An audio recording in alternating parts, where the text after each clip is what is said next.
দর্শক মণ্ডলী আসসালামু আলাইকুম।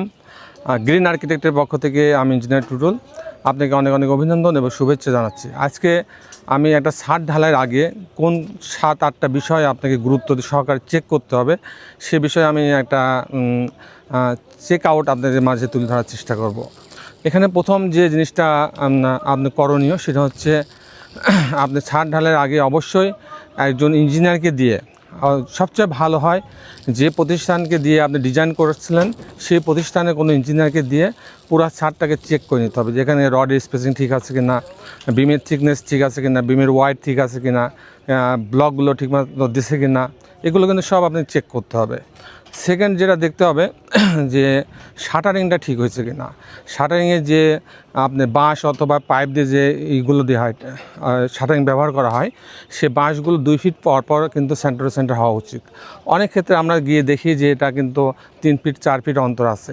আবার দেখা যাচ্ছে যে বাঁশগুলো ব্যবহার করা হচ্ছে সেই বাঁশগুলোর নিচে জয়েন্ট দেওয়া হচ্ছে কাঠ দিয়ে পেরেক দিয়ে জয়েন্ট দেওয়া হয়েছে, যার ফলে কিন্তু ওই বাঁশে কিন্তু লোড নেওয়ার ক্ষমতা কিন্তু কমে যাচ্ছে। তারপরে আপনার আরেকটা জিনিস হচ্ছে যে শাটারিংটা ব্যবহার করে কাঠের যদি ব্যবহার করে, কাঠের চেয়ে সাথে স্টিল শাটার যদি আপনি ব্যবহার করেন সবচেয়ে ভালো হয়। স্টিল শাটারে লোড নিতে পারে ভালো, ফিনিশিংটা ভালো হয়। তো যদি আপনি কাঠের ব্যবহার করেন সেখানে দেখা যায় যে অনেক ছিদ্র থাকে, এই ছিদ্রগুলো আপনি বন্ধ করতে হবে। ছিদ্রগুলো যদি আপনি বন্ধ না করেন তাহলে যেটা হবে যে আপনি যখন কনক্রিট মিক্সচার যখন নিয়ে আসবেন তখন কিন্তু এখানে এই সিমেন্ট এবং পানি যে মিক্সচারে থাকে সেই পানিটা, সিমেন্টের যে পানিটা সেটা কিন্তু ওই ছিদ্র দিয়ে নিচে বের হয়ে চলে যাবে, তখন কিন্তু সেগ্রিগেশন হবে এবং ঢালাইটা কিন্তু সুন্দর ফিনিশিং হবে না এবং তাতে স্ট্রেন্থ কমে যাবে। এরপরে যে জিনিসটা আপনি খেয়াল রাখবেন সেটা হচ্ছে যে আপনি যে ইলেকট্রিক্যালের যে পাইপগুলো দেওয়া হয় এই পাইপগুলো একজন অভিজ্ঞ একজন মিস্ত্রি দিয়ে এগুলো কাজটা করাবেন। অনেক ক্ষেত্রে দেখা যায় যে অনেক ছাদে আপনি পাইপগুলো ম্যাক্সিমাম পাইপগুলো সোজাসুজি ব্যবহার করে। সোজাসুজি যদি একই অ্যালাইনমেন্টে থাকে তাহলে হয় কি বেশ কিছুদিন পরে এখানে কিন্তু ক্র্যাক সৃষ্টি হতে পারে। আর এটা যদি আপনি একটু বাঁকা করে দেন, হালকা বাঁক দেওয়া যায়, সেক্ষেত্রে দেখতেও সুন্দর লাগে এবং আপনি ক্র্যাকের হাত থেকে আপনি রেহাই পাবেন। এবং অনেকে দেখা যাচ্ছে যে এই যে আপনার হচ্ছে ইলেকট্রিক্যাল যে পাইপগুলো ব্যবহার করা হয় এই পাইপগুলো সাধারণত 3-4 ইঞ্চি থেকে 1 ইঞ্চির মধ্যে ব্যবহার করা ভালো। 3-4 ইঞ্চি হলে ভালো হয়।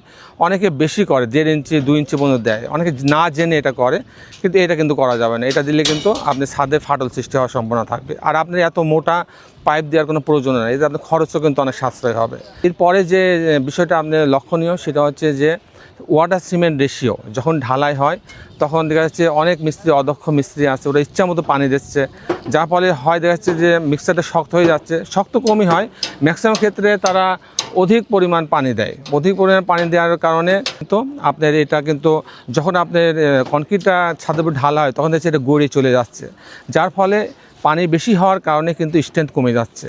আবার পানি যদি আপনি অতিরিক্ত কম দেন সেক্ষেত্রেও কিন্তু স্ট্রেংথ কমে যাবে। সেজন্য এই জিনিসটা অত্যন্ত সুন্দরভাবে খেয়াল রাখতে হবে যে আপনি ওয়াটার সিমেন্ট রেশিওটা ঠিকমতো মেনটেন করা হচ্ছে কি না। এরপরে যেটা আপনি অবশ্যই করতে হবে, আপনার ঢালাইয়ের আগে অবশ্যই সাইডে আপনার হচ্ছে মিক্সার মেশিন, ভাইব্রেটর মেশিন, এগুলো কিন্তু আপনি নিশ্চিত করতে হবে এবং পর্যাপ্ত পানি আছে কি না, কেমিক্যাল আছে কি না, এগুলো নিশ্চিত করে কিন্তু ঢালাই দিতে হবে। আরেকটা জিনিস হচ্ছে যে আপনি যখন ঢালাই দিবেন তখন হচ্ছে ঢালাইয়ের আগে আপনি অবশ্যই যে আমাদের এইগুলো আছে, ব্লকগুলো আছে, 2 ধরনের ব্লক ব্যবহার করা হয়। একটা হচ্ছে নিচে রডের একটা ব্লক দেওয়া হয় যেটা হচ্ছে 1.5 ইঞ্চি 1.5 ইঞ্চি হচ্ছে থিকনেস থাকে, আর একটা হচ্ছে উপরে রডের জন্য দেওয়া হয়। তো এই যে ব্লকগুলো আছে এই ব্লকগুলো পর্যাপ্ত দেওয়া হয়েছে কি না এক। দ্বিতীয়টা হচ্ছে যে এই ব্লকগুলো যখন বানানো হয় তখন সুন্দর ছাদে যে প্রপোর্শনে ঢালাই হয় ওইরকম প্রপোর্শনে ঢালাই দেওয়া হয়েছে কিনা। না হলে হবে কি যখন রডের নিচে এটা দেওয়া হবে তখন কিন্তু ঢালাইয়ের সময় এটা ভেঙে যাবে এবং রডটা নিচে নেমে যাবে, যার ফলে কিন্তু আপনার যে ক্লিয়ার কভার রাখার দরকার সেই ক্লিয়ার কভারটা কিন্তু আপনি নিশ্চিত করতে পারলেন না। তো এটা কিন্তু অনেক গুরুত্বপূর্ণ বিষয় যে আপনার ব্লকগুলো কিন্তু ভালো হতে হবে এবং আপনি অনেক ব্লক ব্যবহার করা লাগে, 2 ফিট পর পর ব্যবহার করা লাগে। যদি ব্লকের মান যদি খারাপ থাকে এটা ঢালাইয়ের সঙ্গে যখন মিক্সচার হবে তখন ওই অংশটা কিন্তু আপনার ঢালাইয়ের যে স্ট্রেংথ ওই অংশ কিন্তু সেই স্ট্রেংথ পাবে না। 2 জায়গায় 2 রকম স্ট্রেংথের কারণে কিন্তু ফাটল সৃষ্টি হতে পারে। এই বিষয়গুলো আমাদের অবশ্যই খেয়াল রাখতে হবে। আর একটা জিনিস সবচেয়ে বেশি ইম্পর্টেন্ট সেটা হচ্ছে যে আমাদের যে বিম এবং কলামের যে জয়েন্ট সংযোগস্থল, এই সংযোগস্থলটাকে আপনি অবশ্যই ভালো করে চেক করে নেবেন এখানে রডগুলো ঠিক মতন যাচ্ছে কিনা, এক্সট্রা টপগুলো ঠিক মতো দেওয়া আছে কিনা, তারপরে বাইন্ডারগুলো ঠিক রিংগুলো ঠিক মতো দেওয়া হয়েছে কিনা। এটা যদি আপনার ঠিক না থাকে এখানে কিন্তু আপনার বিমের যে বিমের তলাতে কিন্তু আপনার ফাটল সৃষ্টি হবে।